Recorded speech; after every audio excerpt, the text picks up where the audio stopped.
All right, we're going to, this is a review for my students, so we're just going to buzz through a couple of these problems, and we're going to talk about the differentiation of functions in the form e to the x power.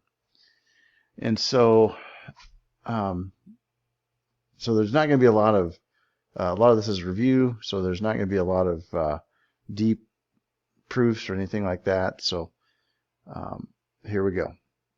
So anytime there is an x in the exponent, you're going to take the natural log of both sides. And what that allows you to do is, I'm going to rewrite that ln7, but that x plus 1 now would pop out in front of the logarithm. So you'd have x plus 1 ln of e. And then ln of e, kind of a double bonus here, ln of e, that is 1. And again, I'm not going to prove that, but it's a really quick proof. But I want to just get to the derivatives here and get to that part of the video. And so this is natural log of 7 equals x plus 1. And now it's just a matter of just subtracting 1, and that's your problem. Now that's your answer. Now you want to be careful. It's not ln 6. It's ln 7 minus 1. So be real careful there. You find the natural log of 7 first, then subtract it from 1. And that's how you solve those. And again, if you wanted to check your answer, you just plug that in for x up there, and you should get 7. Okay? So the next thing you do here, we've got this natural log of 2x minus 3 equals 5. And so natural log is basically log base e of x is the natural log of x. So we can leverage this fact then, this log base e, to help us out with the problem. So instead of natural log, I'm going to put in what it is. It's log with a base of e of 2x minus 3 equals 5. And then you do, you convert that to an exponential equation. So you convert it to its inverse, which would be e to the 5th equals 2x minus 3. And now it's a little easier to solve. So we're going to go ahead and add 3 to both sides. And so 2x equals e to the 5th power plus 3. And then you're going to divide by 2.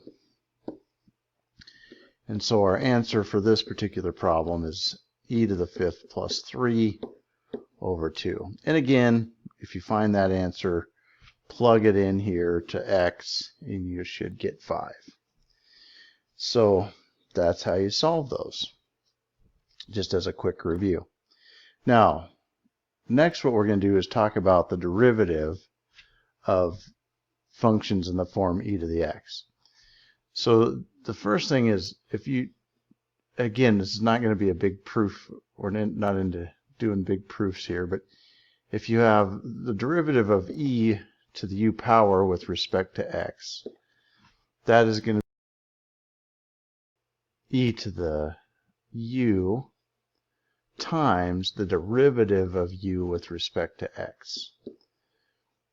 If it's just the derivative of e to the x, in fact, e to the x, the derivative of e to the x with respect to x is just e to the x. It doesn't change at all, because it would be e to the x times 1. So that's the formula for finding the derivative. And again, we're not going to go into the proof of it right now, but let's talk about a there. So the derivative with respect to x of e to the 2x minus 1 is, well, it's e to the u, which is 2x minus 1, if we let 2x minus 1 equal u, and then the derivative of u, because what I'm doing here is I'm allowing u to be equal to 2x minus 1. And so the derivative of u, or u prime, is 2. And so this would be times 2. So the answer to A is the derivative of that function is 2e to the 2x minus 1. Okay, so that's A.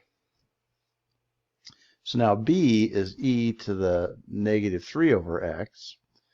So again, I would let u equal negative 3 over x.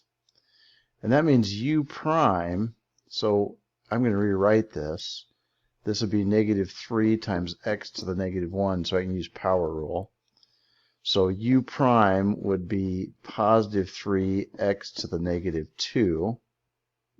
As you subtract, you bring the negative 1 down, subtract 1. And then simplify that, u prime is 3 over x squared. And so now we can find the derivative of this thing. So it's the function that's there with the u plugged in, negative 3 over x, times 3 over x squared. So if you simplify that, I'm going to move my 3 out front. It would be 3e to the negative 3 over x all over x squared. And so there's the derivative for B. And now for C, I mean, I encourage you to do these ahead of me and see if you can do them and remember how to do them and some of these other things like product rule and quotient rule, things like that. But notice we have a product rule situation here, and I have the product rule roughly written here to the right. If you have f times g and you take the derivative, that's fg prime plus gf prime. And so in this particular case, f would equal x squared, g would equal e to the x. And we need to find f prime, which is 2x, and g prime is just e to the x. And so we can plug that into the quotient rule, or the product rule here. So f times g prime, so x squared times e to the x, plus g times f prime, which I'm going to put the f prime first, since commutative property holds. So we would have x squared times e to the x plus 2x e to the x. And that's just fine, but you could also factor out, looks like we have an x in common and a e to the x in common, so I'm going to take an x out and an e to the x out, and if you did that, you'd be left with x plus 2. Oops. Jeez, that was my smart board's getting a little wonky there.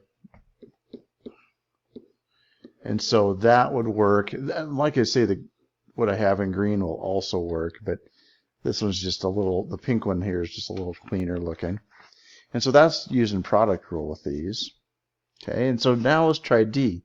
And like I say, you should try D on your own first. Okay, now with this last one, we've got the quotient rule going here. So we're going to have to use the quotient rule. And I went ahead and wrote the quotient rule up here on the right side of the board, just as a general rule. So what we have here is we have f being e to the 3x, and we have g being e to the x plus 1. So we need to find f prime and we need to find g prime. Well, f prime is, you take the derivative of 3x, which is 3, and take that times e to the 3x. And g prime is just the derivative of e to the x plus 1, which is just e to the x. And now you just plug it in to the quotient rule. So you'd have g, which is e to the x plus 1, times f prime, which is 3e to the 3x, minus f, which is e to the 3x, times g prime, which is e to the x. And that's all over g squared. So g squared is e to the x plus 1 squared.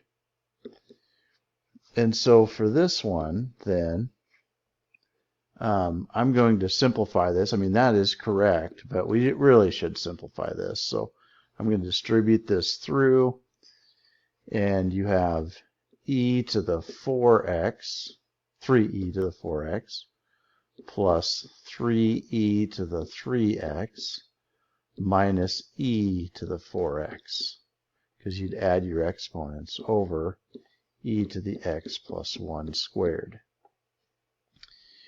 Now, what you can do then is take an e to the 3x out of all of those, factor it out. So if you take an e to the 3x out, you're left with 3e to the x plus 3 minus e, give my computer time to catch up, e to the x all over e to the x plus 1 squared.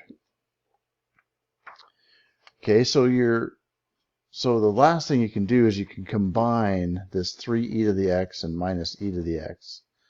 So your final answer here, and let me move it over so we got some room. So your final answer is going to be e to the 3x times 2, because 3 minus 1 there is 2, 2e to the x plus 3 all over e to the x plus 1 squared. And there's your final answer, simplified and as clean as we can make it. And so there's the differentiation of exponential functions. And so hope this helps. The next video I do will be the integral of exponential functions. And again, in as quick a manner as I can make it happen. Hope this helps. See you next time.